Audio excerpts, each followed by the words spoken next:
Story Corner, presented by Jennifer.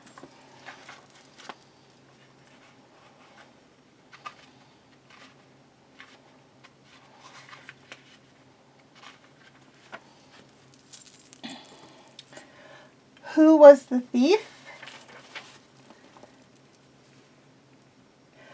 When Anna saw Stephanie Reed leave with a soup kettle, she became suspicious that the caterer had been doing more than serving food. After all, the buffet was comprised only of cold finger foods and sandwiches. Since no soups were being served, there would have been no need for a large cauldron, except to hide the diamond star. Okay, for those of you who were able to deduce who done it correctly, very good job. For those of you who were a little off the mark, you have another chance coming up in our next Christmas mystery, The Big Clue.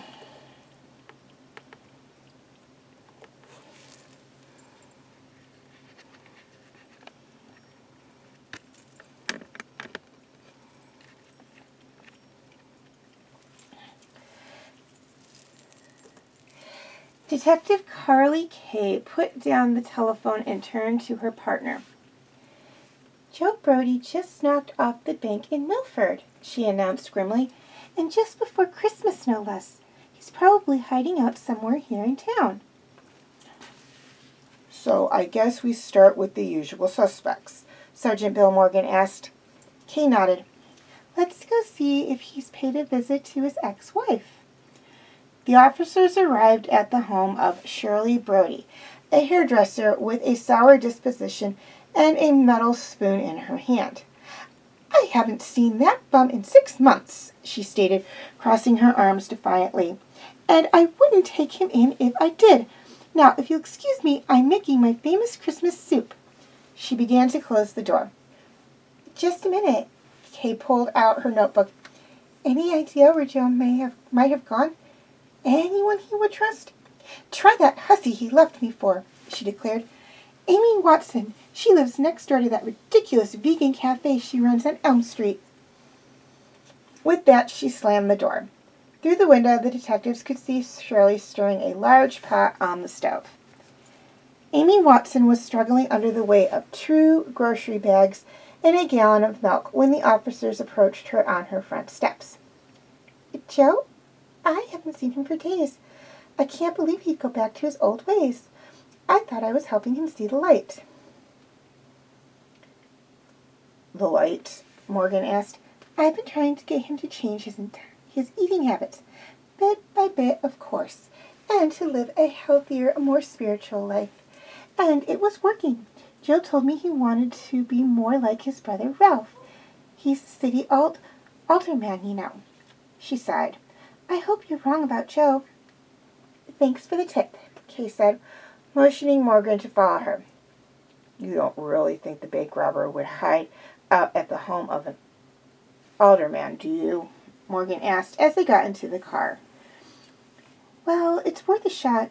I remember when Ralph and Joe used to get into mischief together. Ralph may have straightened out for good, but who knows? He may still be willing to shield his brother." Ralph Brody, in a business suit, welcomed the officers into his spacious apartment. "Go ahead and look around," he said. "I have nothing to hide." The living room was so messy with gifts to wrap and shopping bags, Kate thought it would be easy to hide almost anything. And in the dining room, newspapers and magazines were strewn about, and every surface was covered. "I live alone, so cleanliness isn't exactly my thing," the alderman remarked sheepishly. In the kitchen, Kay eyed a stack of partly filled boxes.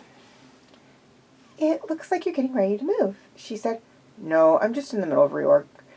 Ralph's face reddened. "No, I'm just in the middle of reorganizing. I'm having new shelves put in next week.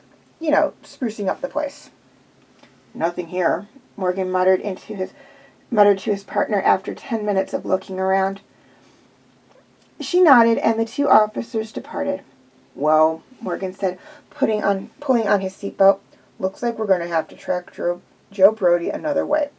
No one seems to have seen him. Kay closed her eyes in thought. Something wasn't right.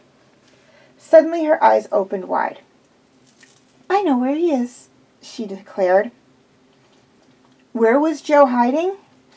Write your answers in the comment section and tune in next time to A Spotless Death for the answer.